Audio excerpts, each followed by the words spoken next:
De volta, minha gente, com o nosso programa Band Mulher, né, sempre trazendo informações imperdíveis para você. E agora nós vamos receber a secretária do Conselho Regional de Nutricionistas, né, da 11ª Região, a nutricionista Sandra Fontinelli, que hoje vai bater um papo, né, super esclarecedor com a gente, né, sobre nutrição no cuidado das doenças crônicas neurológicas. Para quem não sabe, fevereiro, né, é o mês de combate a algumas doenças crônicas, como a fibromialgia, o lúpus e o Alzheimer. E hoje nós vamos saber aí como a alimentação pode ajudar no combate, né, na melhora aí dos sintomas dessas doenças. E é isso, seja muito bem-vinda, Sandra. Boa tarde, é um prazer estar aqui, Bá. A gente agradece o convite e queremos ajudar no que for possível a esclarecer as dúvidas sobre o assunto. Bom, a gente sempre trazendo, né, assuntos, né, e temas realmente muito relevantes, muito interessantes, que eu tenho certeza que a população, né, sempre busca, né, por informação. E o nosso papel aqui do nosso programa Band Mulher é trazer, né, as pessoas que são referências, especialistas para esclarecer sobre o assunto. Então a gente vai falar, né, sobre a alimentação, né, no combate ou na melhora dos sintomas dessas doenças, né? O que a gente pode destacar em relação a essas doenças? Assim, essas doenças são doenças crônicas que não têm cura, mas a gente consegue controlar e melhorar os sintomas. Tá? Hoje eu trabalho especificamente com pessoas com fibromialgia na coordenação de pessoas com deficiência no município, então eu só atendo hoje, faz mais ou menos 2 anos que eu só atendo pessoas com fibromialgia, esse é o meu foco. Mas eu já trabalhei há mais de 16 anos fazendo consulta domiciliar, então atendimento do idoso, meu mestrado é em gerontologia, então a questão também do Alzheimer, a gente sabe que a nutrição é importante como? Tanto na prevenção quanto no controle dos sintomas. A gente pode melhorar a qualidade de vida desses pacientes, por mais que a gente não vá conseguir curar, mas a gente melhora a qualidade de vida, tanto no Alzheimer, quanto no lúpus, quanto na fibromialgia. Então, a gente melhorando o estado nutricional e fazendo com que a alimentação dessas pessoas seja o mais adequada possível, então a gente consegue fazer com que melhore os sintomas. Por exemplo, no Alzheimer, a gente consegue retardar a sintomatologia dela, melhorando a alimentação, então a gente consegue com que esse paciente demore mais a apresentar aquela sintomatologia. Por exemplo, a perda de memória, a questão da demência em si.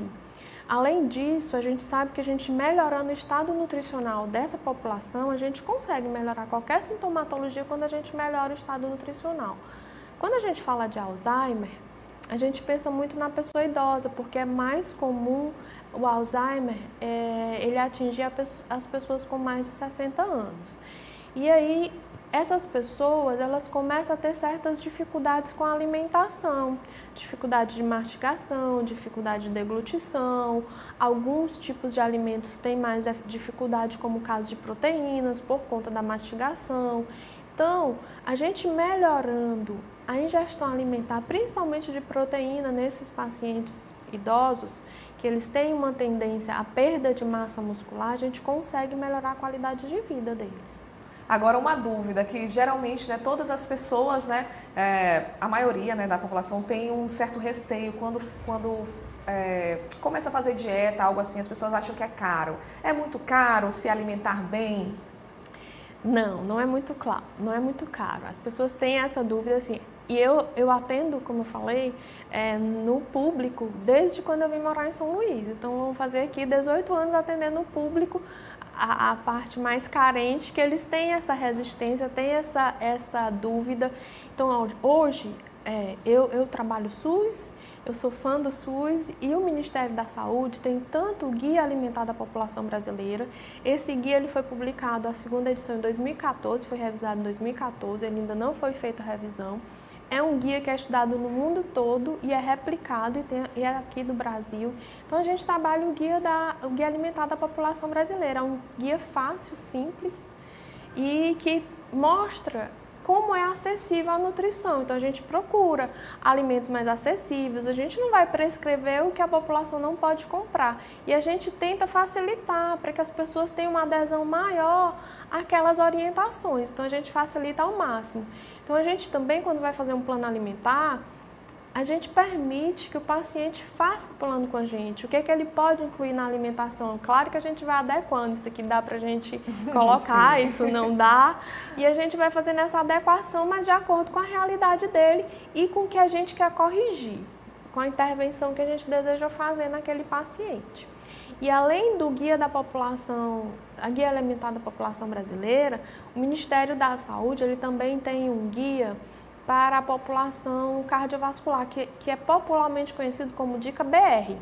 Esse Dica BR é importante porque hoje, quando a gente pensa em Alzheimer, a dieta mais adequada para essa população é uma combinação da dieta mediterrânea com a dieta cardioprotetora, que é a dieta DASH, que esse Dica BR foi baseado na dieta DASH. E a gente chama que é a dieta MIND, que é uma associação da dieta mediterrânea e a dieta DASH, que é a cardioprotetora. Essas informações, onde é que a população consegue ter acesso?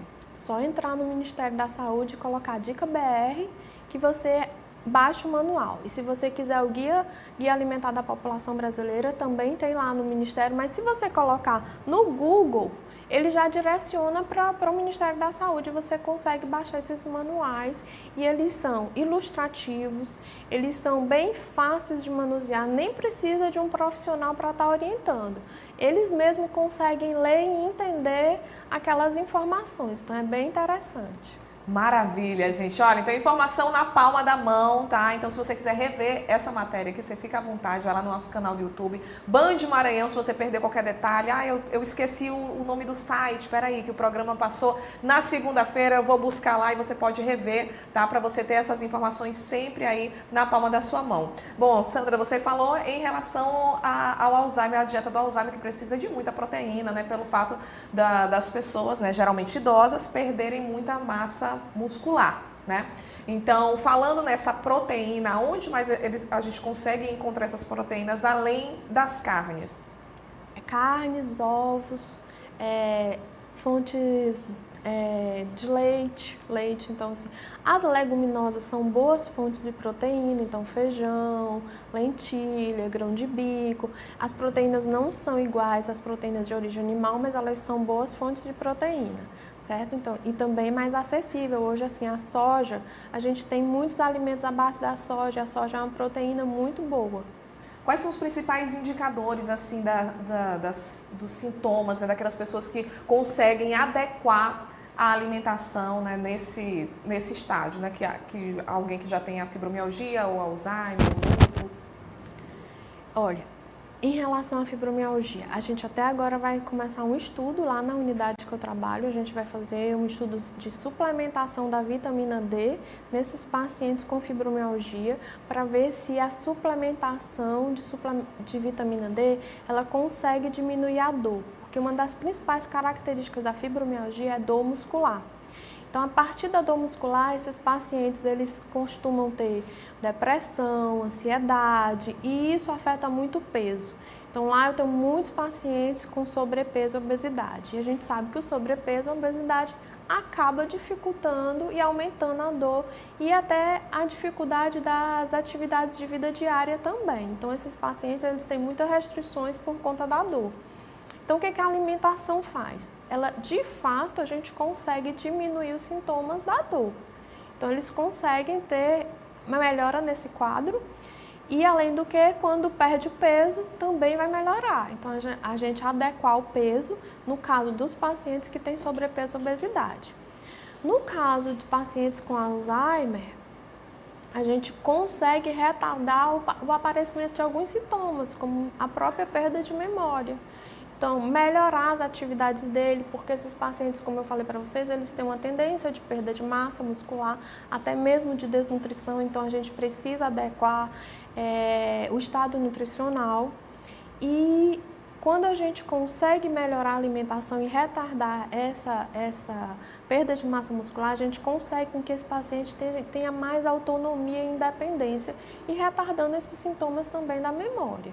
É claro que não vai ter cura, mas assim, a gente sabe assim, que pacientes com Alzheimer, por exemplo, o prognóstico não é tão bom.